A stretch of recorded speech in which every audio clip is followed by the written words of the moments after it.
Everyone, welcome back to the YouTube channel entrance वाला और @Dr. आलम।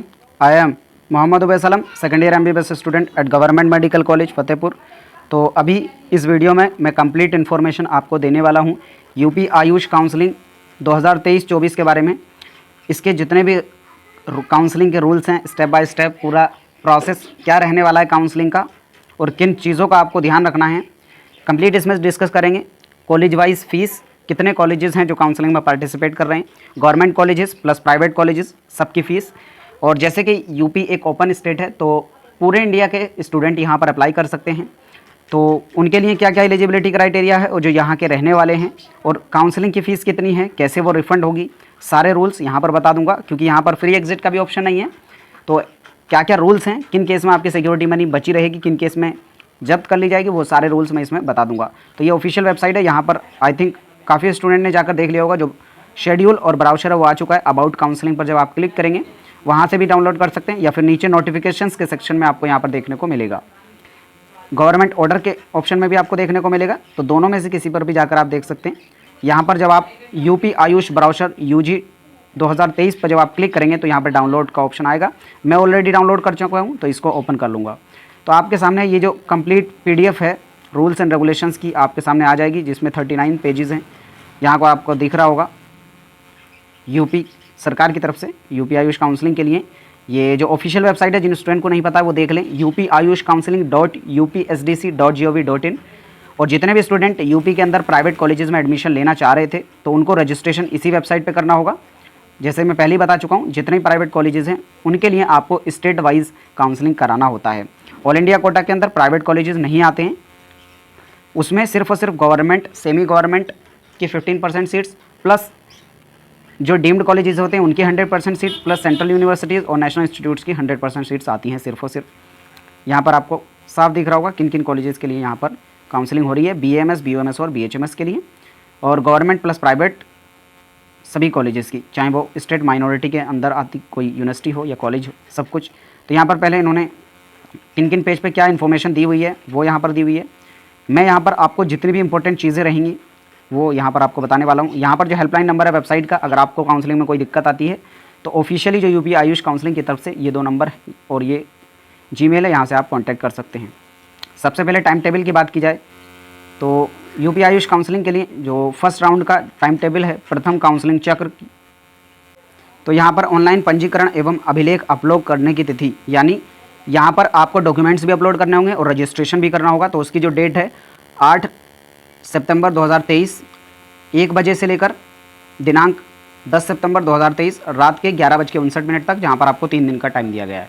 तो कल को आप 1 बजे के बाद अपना जो है रजिस्ट्रेशन शुरू कर देंगे।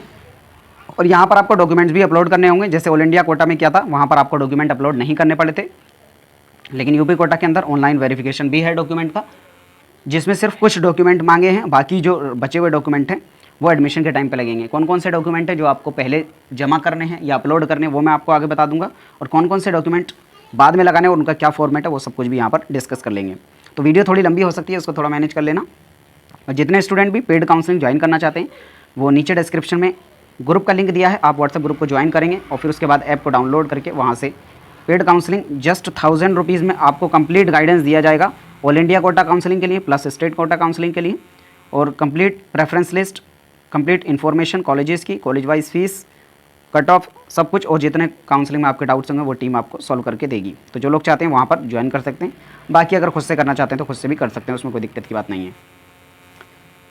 धरोहर धनराशि यानी सिक्योरिटी मनी जमा करने की बात की जाए तो 8 से लेकर आप 11 के बीच में, जहाँ पर आपको 4 दिन का टाइम दिया गया है। कितनी फीस लगेगी वो भी मैं आगे बता दूंगा।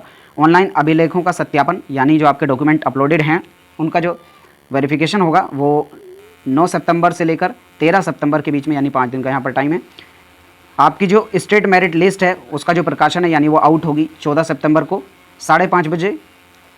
ऑनलाइन चॉइस फिलिंग की बात की जाए तो आपकी 15 सितंबर और 16 सितंबर के बीच में रहेगी। तो यहाँ पर 2 दिन का टाइम है। चॉइस फिलिंग वाले भी स्टूडेंट देख लें, और यहाँ पर चॉइस फिलिंग बहुत ध्यान से करें जितने भी स्टूडेंट करें, क्योंकि जो भी कॉलेज उनका अलॉट हो गया एडमिशन लेना पड़ेगा। अगर एडमिशन नहीं लेते हैं तो उनकी सिक्योरिटी मनी चली जाएगी, जो कि यहाँ पे गवर्नमेंट कॉलेजेस के लिए भी 20,000 है, प्राइवेट कॉलेजेस के लिए 50,000 सिक्योरिटी मनी है।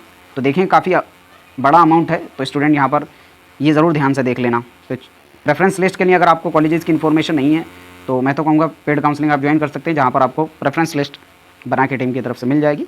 बाकी आपको कंप्लीट इन्फॉर्मेशन तो खुद से प्रोसीड कर सकते हैं। उसके बाद अंतिम सीट आवंटन सूचियों का प्रकाशन, यानी जो आपका अलॉटमेंट लेटर है वो कब आएगा? 17/9/2023 17 सितंबर को 5:30 बजे तक। नोडल सेंटर पर अभ्यर्थियों के मूल अभिलेखों का सत्यापन, यानी जो आपने डॉक्यूमेंट्स पहले लगाए थे उनका जो वेरिफिकेशन है, पहले तो ऑनलाइन वेरिफिकेशन हुआ था, उसके बाद आपकी स्टेट मेरिट लिस्ट आई थी। अब उसके बाद यहाँ पर अगला स्टेप है, आपका अलॉटमेंट हो गया। अब अलॉटमेंट के बाद आपके डॉक्यूमेंट वेरिफिकेशन होंगे नोडल सेंटर पर।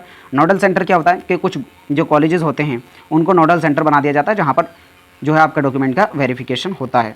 अंतिम सीट ये हो गया है 19 तक। आवंटन पत्र डाउनलोड करने एवं आवंटित संस्था में प्रवेश की अंतिम तिथि, यानी आपको अलॉटमेंट लेटर डाउनलोड करना और जो आपका मतलब खुद का जो भी कॉलेज आपका अलॉट हुआ है उसका अलॉटमेंट लेटर डाउनलोड करना, और आपके अलॉटेड कॉलेज में एडमिशन लेने की जो तिथि है, जो डेट है वो है, स्टार्टिंग है 22 सितंबर से 22 सितंबर को 5:30 बजे तक, मतलब आप एडमिशन जाकर ले सकते हैं। यहाँ पर पहले लिस्ट आएगी, लिस्ट के बाद अपना डॉक्यूमेंट वेरिफिकेशन कराएंगे। बाकी आपको जो एडमिशन लेने की डेट है वो लास्ट डेट है 22 सितंबर 5:30 बजे तक। ठीक है। प्रवेशित अभ्यर्थियों द्वारा अपग्रेडेशन हेतु सहमति भरने की अंतिम तिथि। अब यहाँ पर एक बात ध्यान रखें, जो भी स्टूडेंट अपग्रेडेशन चाहते हैं उनको फॉर्म भरना पड़ेगा। फॉर्म भरने की जो लास्ट डेट है वो है दिनांक 22/9/2023 रात को 11:59 तक आप यहाँ पर अपग्रेडेशन भर सकते हैं। अपग्रेडेशन परिणाम घोषित करने की तिथि, तो आपका जो अपग्रेडेशन का रिजल्ट है वो कब आएगा? वो आएगा 23/9/2023 1 बजे। नोडल सेंटर पर नवीन आवंटन प्राप्त अभ्यर्थियों के मूल अभिलेखों का सत्यापन, यानी जिन स्टूडेंट का अपग्रेडेशन हो गया है उनका जो डॉक्यूमेंट का वेरिफिकेशन नए सेंटर पे होगा। पहले दूसरे कॉलेज में हुआ था, अब अगर अपग्रेडेशन हुआ तो उनके डॉक्यूमेंट का वेरिफिकेशन फिर से होगा दूसरे सेंटर पे, जो भी उनको अलॉट हुआ है 24/9/2023 10 बजे से शाम के 5:30 बजे तक। फिर उसके बाद अपग्रेडेड आवंटन पत्र डाउनलोड करने एवं आवंटित संस्था में प्रवेश लेने की अंतिम तिथि, यानी जो नया कॉलेज आपको अपग्रेड होकर मिला है उसमें एडमिशन लेने की जो प्रोसेस है अलॉटमेंट लेटर डाउनलोड करने के बाद वो है 25/9/2023 शाम को 5:30 बजे तक। ठीक है। तो ये तो आपने फर्स्ट राउंड की जो टाइमलाइन है वो देख ली, इसके अकॉर्डिंग सब स्टूडेंट चलें। और ये जो काउंसलिंग का पीरियड है इसमें थोड़े एक्टिव रहें, ऐसा नहीं पता लगा 1-2 दिन के लिए इनएक्टिव हो गए, आपको पता ही नहीं चला काउंसलिंग का प्रोसेस निकल गया। तो इसके लिए इस टाइम पे ज़रा थोड़ा एक्टिव रहें, जितने भी स्टूडेंट पार्टिसिपेट कर रहे हैं सभी। फिर उसके बाद जो इन्होंने इंपॉर्टेंट नोटिस दिया उसके अंदर आप सब देख लें। तो आपको ऑनलाइन जो रजिस्ट्रेशन है इस वेबसाइट पे करना होगा। इसके लिए आपको 2 तरह की फ़ीस भरनी होगी। पहला नॉन रिफंडेबल, जिसके लिए आपको रजिस्ट्रेशन की फ़ीस है 2000 रुपये भरनी है। ठीक है, ये नॉन रिफंडेबल है जो आपको वापस नहीं मिलेगी। और सिक्योरिटी मनी जो कि रिफंडेबल है, अगर आप सही से काउंसलिंग कराते हैं, कोई गलती नहीं करते तो आपकी सिक्योरिटी मनी वापस आ जाएगी। जो गवर्नमेंट कॉलेजेस के लिए 20,000 है और प्राइवेट कॉलेजेस के लिए 50,000 है। जितने भी स्टूडेंट है अकॉर्डिंगली देख लें। और अगर गवर्नमेंट प्लस प्राइवेट दोनों चूज़ करना चाहते हैं तब भी 50,000 रुपये ही लगेगी। तो जितने भी स्टूडेंट प्राइवेट के लिए अप्लाई कर रहे हैं वो गवर्नमेंट कॉलेजेस जरूर डाल दें अपनी चॉइस फिलिंग में, अगर मिल जाता है तो बहुत अच्छी बात। पंजीकरण शुल्क धरोहर राशि के ऑनलाइन भुगतान के बिना पंजीकरण प्रक्रिया पूर्ण नहीं होगी। यानी अगर आपने रजिस्ट्रेशन कर दिया लेकिन यहाँ पर सिक्योरिटी मनी जमा नहीं की तो आपका जो रजिस्ट्रेशन है वो कंप्लीट नहीं माना जाएगा, आप चॉइस फिलिंग नहीं कर पाएंगे। तो इस बात का सभी स्टूडेंट ध्यान रखें। यदि अभ्यर्थी को कोई सीट आवंटित नहीं होती है और वह अग्रिम चक्र में पुनः प्रतिभाग करना चाहता है अथवा प्रथम एवं द्वितीय चक्र में प्रवेश के उपरांत द्वितीय या तृतीय चक्र में पुनरावंटन कराना चाहता है तो उसे पुनः धरोहर धनराशि जमा करने की आवश्यकता नहीं है। यानी किसी स्टूडेंट को फर्स्ट राउंड में कोई कॉलेज अलॉट नहीं हुआ यूपी के अंदर और वो सेकेंड राउंड में अप्लाई करना चाहता है तो उसको सिक्योरिटी मनी जमा करने की ज़रूरत नहीं है, यानी रजिस्ट्रेशन भी करने की ज़रूरत नहीं है, डायरेक्ट लॉगिन करेगा। जैसे स्टूडेंट को फर्स्ट राउंड में कॉलेज मिला, उसने अपग्रेडेशन के लिए चाहा तो सेकेंड राउंड में उसको भी यहाँ पर सिक्योरिटी मनी या रजिस्ट्रेशन करने की ज़रूरत नहीं है। ऐसे अभ्यर्थी जो प्रथम अथवा द्वितीय चक्र में आवंटन और अपग्रेडेशन के उपरांत आयुष महाविद्यालय में प्रवेश नहीं लेते हैं वह धरोहर धनराशि पुनः जमा कर तृतीय तृतीय चक्र में प्रतिभाग कर सकेंगे। तो यहाँ पर ये इंपॉर्टेंट इन्होंने पॉइंट बता दिया है, इससे साफ समझ में आता है। तो फर्स्ट राउंड में यहाँ पर फ्री एग्जिट नहीं है, no free exit. Free exit का मतलब क्या होता है, अगर आप कॉलेज में एडमिशन नहीं लेते हैं तब भी आपकी सिक्योरिटी मनी बची रहती है। तो यहाँ पर फ्री एग्जिट नहीं है, अगर आपको कॉलेज अलॉट हुआ आपको एडमिशन लेना पड़ेगा। लेकिन अगर आपने फर्स्ट राउंड में या सेकंड राउंड में कोई भी कॉलेज अलॉट हुआ और आप एडमिशन नहीं लेते हैं तब आपकी सिक्योरिटी मनी जब्त कर ली जाएगी। लेकिन अगर आप सिक्योरिटी मनी जब्त कराने के साथ अगले राउंड में पार्टिसिपेट करना चाहते हैं तो फिर से अपनी सिक्योरिटी मनी दोबारा जमा करेंगे और एलिजिबल हो जाएंगे यहाँ पर। लेकिन ऑल इंडिया कोटा के अंदर ऐसा था कि एमसीसी के थर्ड राउंड में अगर सिक्योरिटी मनी जा रही थी उसके बाद फर्दर किसी राउंड में पार्टिसिपेट भी नहीं कर पा रहे थे। यहाँ पर आप पार्टिसिपेट कर सकते हैं, लेकिन नई सिक्योरिटी मनी जमा करने के। यहाँ पर अपनी सिक्योरिटी मनी बचाने के लिए आप क्या कर सकते हैं, क्योंकि यहाँ पर ऐसा रूल है, अगर एक बार आपको कॉलेज अलॉट हो गया तो आपको उसमें एडमिशन लेना ही पड़ेगा, और अगर एडमिशन नहीं लेते हैं तो आपकी सिक्योरिटी मनी जब्त हो जाएगी। तो इसका सिंपल सा जो सॉल्यूशन है वो ये है, सबसे पहले तो आप सभी कॉलेजेस की लिस्ट बना लें, जो कॉलेज आपको अलॉट हो सकते हैं आपकी कैटेगरी के हिसाब से, आपकी ऑल इंडिया रैंक पर। ठीक है, उसके लिए आप क्या करेंगे, करियर किक का ऑफिशियल ऐप डाउनलोड करेंगे, वहाँ पर अपनी रैंक डालेंगे और वहाँ पर आपको प्रेडिक्ट करके बता देगा कौन कौन से कॉलेज आपको मिल सकते हैं। फिर उस लिस्ट में से आप देखेंगे कौन कौन से कॉलेज आपको चाहिए, जो आपको चाहिए उन्हीं कॉलेजेस को आप सिर्फ चॉइस फिलिंग में डालेंगे, उसके अलावा किसी भी कॉलेज को ना डालें। इससे क्या होगा कि जो कॉलेज आप चाहते हैं वही मिलेगा और फिर उसमें आप एडमिशन ले लेंगे। और अगर रैंडमली आपने कोई भी कॉलेज डाल दिया फिर आपको उसमें एडमिशन लेना पड़ेगा, अदरवाइज़ आपको जो सिक्योरिटी मनी है उसका लॉस हो जाएगा। प्राइवेट के लिए कर रहे हैं तो 50,000 तक का नुकसान हो सकता है, और गवर्नमेंट के लिए 20,000 का, जो कि काफ़ी बड़ा अमाउंट रहता है। तो इसके बचने के लिए आप क्या करेंगे, करियर किक के ऑफिशियल कॉलेज प्रेडिक्टर ऐप को डाउनलोड करेंगे, जो कि कम्प्लीटली फ्री ऑफ कॉस्ट है। तो यहाँ पर कोई भी आपको अमाउंट नहीं देना है। यहाँ पर ऑल इंडिया कोटा के लिए भी आप कॉलेज का प्रेडिक्शन कर सकते हैं, अपने मार्क्स, अपनी ऑल इंडिया रैंक और अपनी कैटेगरी के हिसाब से, और फ्री ऑफ कॉस्ट प्रेडिक्शन करेंगे यहाँ पर। और all India quota plus state quota 85% के लिए भी कर सकते हैं। तो जैसे अभी यहाँ पर यूपी कोटा के लिए आप कर सकते हैं। इसको डाउनलोड कर सकते हैं आप गूगल प्ले स्टोर से, ऐप स्टोर से भी कर सकते हैं। इसका लिंक जो है डिस्क्रिप्शन में मैंने दे दिया है। और अगर ऐप को चलाने में कोई भी दिक्कत आती है तो जो डिस्क्रिप्शन में मैंने कॉन्टैक्ट डिटेल दे दी है, आप टीम से बात करके जो भी क्वेरीज़ हैं उनको सॉल्व करा सकते हैं। और अगर कोई दिक्कत ऐप को चलाने में आए तब भी उसको सॉल्व करा सकते हैं।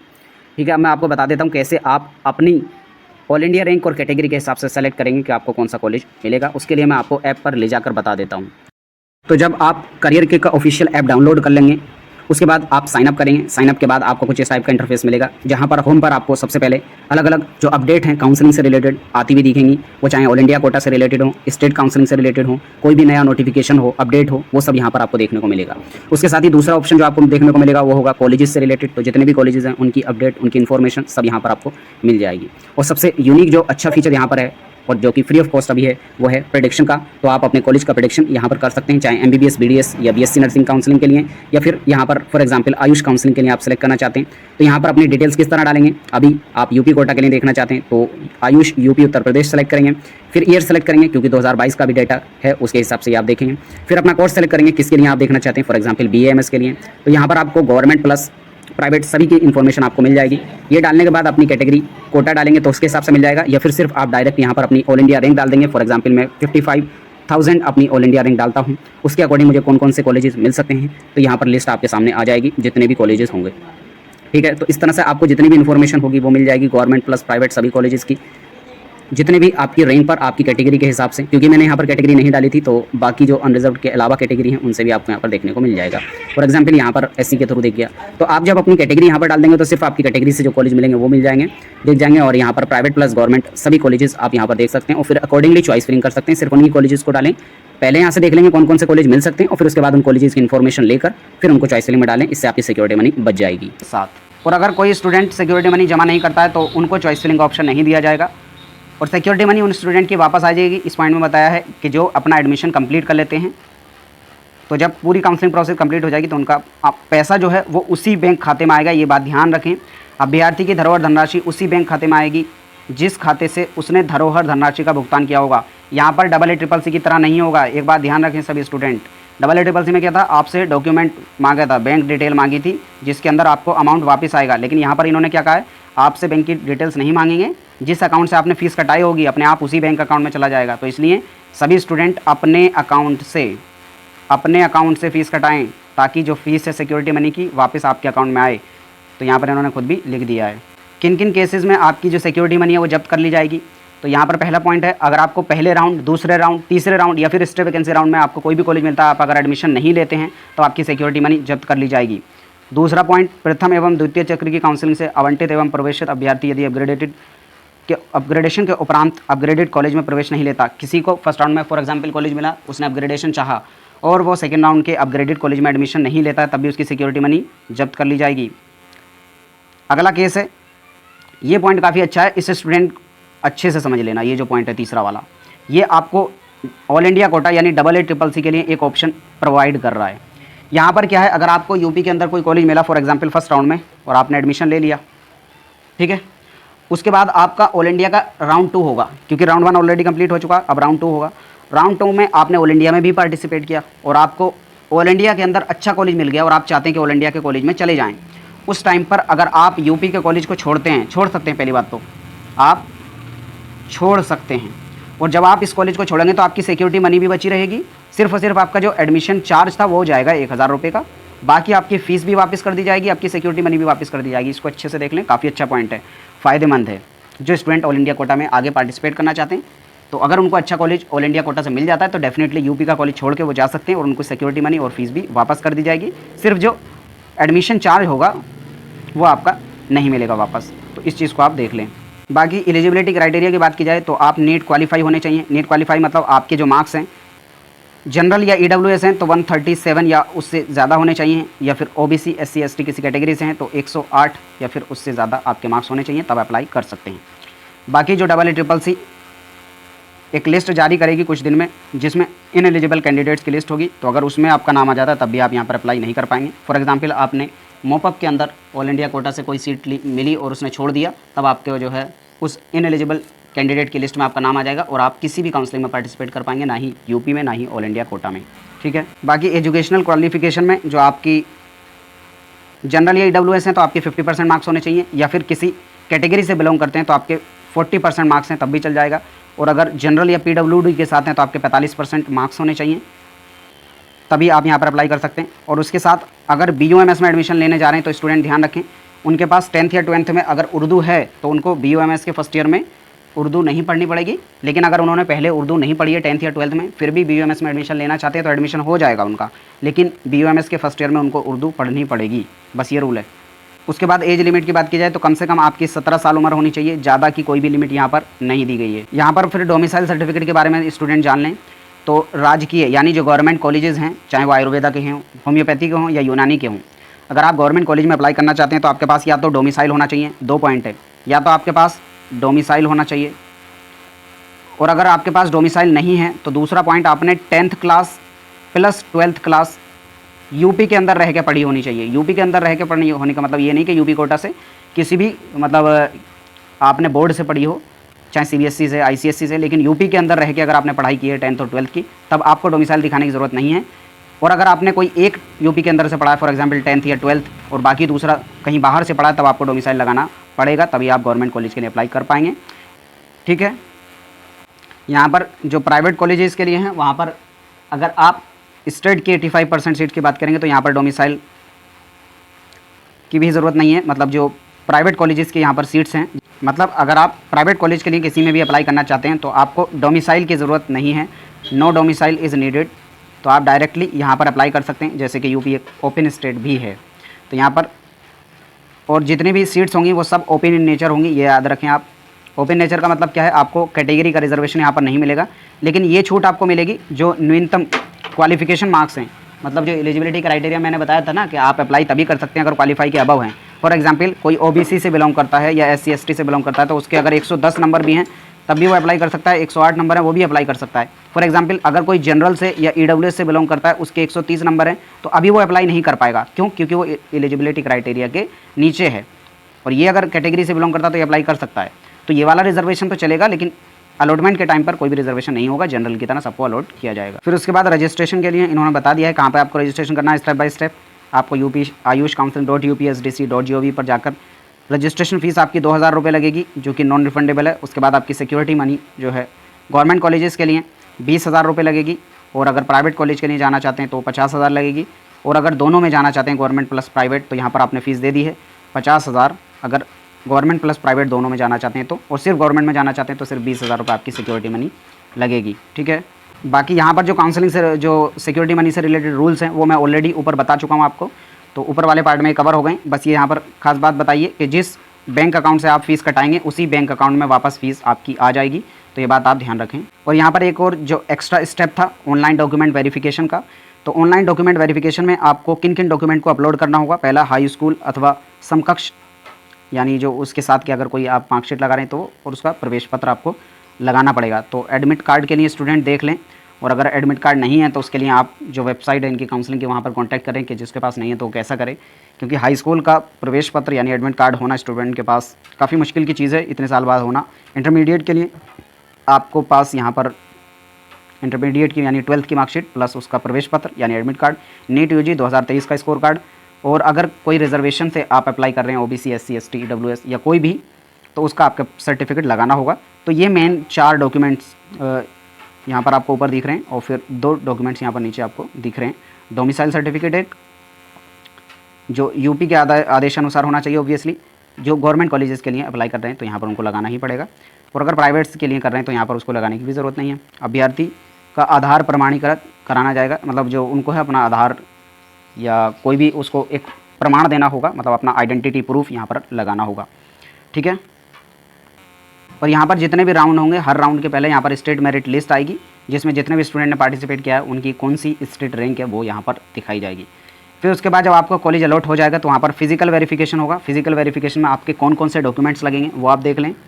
तो यहाँ पर जो पहला डॉक्यूमेंट है वो है नीट यूजी का प्रवेश पत्र यानी नीट यूजी का admit card plus score card यानी जो रिजल्ट कार्ड है नीट यूजी का, तो दोनों चीज़ें आपको। हाई स्कूल अथवा समकक्ष के अंक पत्र यानी हाई स्कूल या उसके अलावा कोई आपने कुछ किया है हाई स्कूल के रिलेशन में वो आपको लगाना होगा, और उसका प्रमाण पत्र यानी जो बताए कि पासिंग सर्टिफिकेट हाई स्कूल का फॉर एग्जांपल, और यहाँ पर प्रवेश पत्र यानी एडमिट कार्ड। तो हाई स्कूल की यहाँ पर 3 चीज़ें हो गई, पहला हाई स्कूल की मार्कशीट, दूसरा यहाँ पर एडमिट कार्ड, और तीसरा हाई स्कूल का पासिंग सर्टिफिकेट। उसी तरह से इंटरमीडिएट के लिए भी 3 चीज़ें, इंटरमीडिएट का अंक पत्र यानी रिजल्ट कार्ड, दूसरा प्रमाण पत्र ये होता है पासिंग सर्टिफिकेट या फिर डिग्री भी कहते हैं कुछ जगहों पर, और उसका प्रवेश पत्र यानी एडमिट कार्ड। तो 3 चीज़ें 12th की हो गई, ये सब स्टूडेंट देख लें। उसके साथ ही डोमिसाइल यानी सामान्य निवास प्रमाण पत्र भी स्टूडेंट को लगाना होगा। फिर यहाँ पर अगर आप कोई कैटेगरी से बिलोंग करते हैं तो आपको कैटेगरी का सर्टिफिकेट लगाना होगा, लेकिन एक बात का ध्यान रखें, स्टेट में सिर्फ और सिर्फ स्टेट वाला ही आपका कैटेगरी सर्टिफिकेट चलेगा, चाहे किसी भी कैटेगरी से आप बिलोंग करते हैं। ये इन्होंने साफ साफ यहाँ पर लिख दिया है, आप देख लें। स्टेट कोटा की सीटों हेतु भारत सरकार के सेवा योजन हेतु निर्गत प्रमाण पत्र मान्य नहीं होंगे, यानी अगर आपने सेंट्रल लेवल का कोई डॉक्यूमेंट बनवाया तो वो यहाँ पर मान्य नहीं होगा, सिर्फ स्टेट कोटा के ही एलिजिबल माने जाएंगे। अब यहाँ पर जो प्राइवेट वाले स्टूडेंट हैं जैसे उनको डोमिसाइल वगैरह भी लगाने की ज़रूरत नहीं है, तो और उनको कोई कैटेगरी सर्टिफिकेट भी लगाने की ज़रूरत अलॉटमेंट के लिए नहीं है, लेकिन अगर उनके मार्क्स जैसे क्वालिफाई से कम है, अगर जनरल की तरह उनको देखा जाए उससे कम है, फॉर एग्जांपल किसी के ओबीसी से बिलोंग करता है या एससी एसटी से, उसके 115 या 120 मार्क्स हैं और वो अप्लाई करना चाहता है, तो उसको अपना जो कैटेगरी का सर्टिफिकेट है इस वजह से दिखाना पड़ेगा, क्योंकि वो ये दिखाएगा कि हाँ मैं इस कैटेगरी से होने की वजह से यहाँ पर क्वालिफाइड हूँ। तो अलॉटमेंट के लिए नहीं, लेकिन अपने आप को क्वालिफाई दिखाने के लिए उसको कैटेगरी सर्टिफिकेट यहाँ पर लगाना होगा जो भी स्टूडेंट अप्लाई कर रहा है। उसके साथ ही जो ईडब्ल्यूएस सर्टिफिकेट है वो 1 अप्रैल 2023 के बाद का होना चाहिए। एक पासपोर्ट साइज फोटोग्राफ जो उसी निगेटिव से बना हो जैसे अभ्यर्थी ने नीट यूजी, मतलब जो आपने नीट के रजिस्ट्रेशन में फ़ोटो लगाया था वही होना चाहिए। पहचान पत्र, ड्राइविंग लाइसेंस, फ़ोटो युक्त बैंक पासबुक यानी ऐसी पासबुक जिसमें फ़ोटो लगा हो, पैन कार्ड, पासपोर्ट, अंतिम महाविद्यालय से निर्गत फ़ोटो युक्त पहचान पत्र यानी जो लास्ट कॉलेज आपने अलॉट किया है जिससे आप पढ़ाई करके आए हैं उस पर फ़ोटो लगा हुआ आपका पहचान पत्र कोई ना कोई होना चाहिए, यानी टीसी की तरह। जिन अभ्यर्थियों का पंजीकरण के समय किन्हीं कारणों से आधार प्रमाणीकरण नहीं हो सका है, ऐसे अभ्यर्थी भौतिक सत्यापन के समय आधार कार्ड के साथ उपस्थित होंगे। यानी जो स्टूडेंट पहले अपना आधार कार्ड नहीं लगा पाए थे डॉक्यूमेंट वेरिफिकेशन के टाइम पर, वो यहाँ पर जब आपका फिजिकल वेरिफिकेशन होगा उस टाइम पर लेकर जाएंगे। काउंसलिंग हेतु ऑनलाइन पंजीकरण तथा शुल्क भुगतानों में के स्पष्ट प्रिंट आउट, मतलब जो भी आप अपनी पेमेंट वगैरह कर रहे हैं उनका सबका प्रिंट आउट लेकर यहाँ पर एडमिशन के टाइम पर जाएंगे। फॉर एग्जांपल आपने सिक्योरिटी मनी भरी होगी और जो रजिस्ट्रेशन फ़ीस भरी होगी तो उसका जो है प्रिंट आउट आप लेकर जाएंगे। फिर यहाँ पर college wise fees government plus private college के लिए, तो सबसे पहले आयुर्वेद के लिए आप देख लें। गवर्नमेंट कॉलेजेस के लिए जो 8 गवर्नमेंट कॉलेजेस हैं सबके आप नाम यहाँ पर देख सकते हैं। इनकी फ़ीस जो है आपकी टोटल जो है, अगर आप जनरल या ईडब्ल्यूएस से बिलोंग करते हैं तो आपको 19,000, या फिर किसी रिजर्व्ड कैटेगरी से आप बिलोंग करते हैं तो आपको टोटल यहाँ पर 14,000 जमा करनी होगी, जिसमें अलग अलग इंक्लूडेड हैं। प्रवेश का चार्ज आपका 1,000, शिक्षण शुल्क 10,000, विकास शुल्क 2,000, अन्य शुल्क 2,000, ठीक है, और रिफंडेबल आपकी 4,000। तो इस टाइप से जो आपका अमाउंट है जाएगा गवर्नमेंट कॉलेज के लिए। प्राइवेट कॉलेज के लिए यहाँ पर कॉलेज वाइज आपको फ़ीस जो है दे दी है, और यहाँ पर फ़ीस में कोई भी चेंज नहीं किया है, लास्ट ईयर वाली जो फ़ीस थी वही कॉलेज वाइज इन्होंने रख दी है। तो आप इन सब को अपना देख लेंगे कॉलेज वाइज। मैं इसको धीरे धीरे ऊपर कर सकता हूँ, आप इसको जिस भी कॉलेज के बारे में देखना चाहते हैं उसकी फ़ीस देख लें। क्योंकि एक एक कॉलेज का नाम लेंगे तो यहाँ पर वीडियो काफ़ी ज़्यादा लंबी हो जाएगी, हालांकि अब भी काफ़ी लंबी हो गई है, तो आप सब देख लें। तो यहाँ पर जो है टोटल 61 कॉलेजेस हैं जिनको इन्होंने रखा है, जो लास्ट ईयर वाली सीट थी। अब इसमें ये 100% श्योर नहीं है ये जो कॉलेजेस हैं ये सभी काउंसलिंग में पार्टिसिपेट करेंगे, क्योंकि अभी इनके पास भी अपडेटेड इन्फॉर्मेशन नहीं आई है, इस वजह से इन्होंने लास्ट ईयर वाले डेटा को चिपका दिया है। बाकी होम्योपैथी के लिए भी सेम फीस है, वही जो अभी मैंने उसके लिए बताई थी। आयुर्वेदा के लिए गवर्नमेंट कॉलेजेस में अगर आप जनरल EWS से हैं तो 19,000 टोटल लगेगी, और किसी कैटेगरी से बिलोंग करते हैं तो 14,000 रुपये आपकी फ़ीस लगेगी। यहाँ पर 9 कॉलेजेस आपको दिख रहे हैं। बाकी प्राइवेट में सिर्फ 2 ही कॉलेज हैं यहाँ पर, दोनों की फ़ीस आप यहाँ पर देख सकते हैं। यूनानी के यहाँ पर कॉलेजेस की वही फ़ीस जो आयुर्वेद और होम्योपैथ की है। जनरल EWS के लिए 19,000, बाकी कैटेगरी से बिलोंग करते हैं तो 14,000।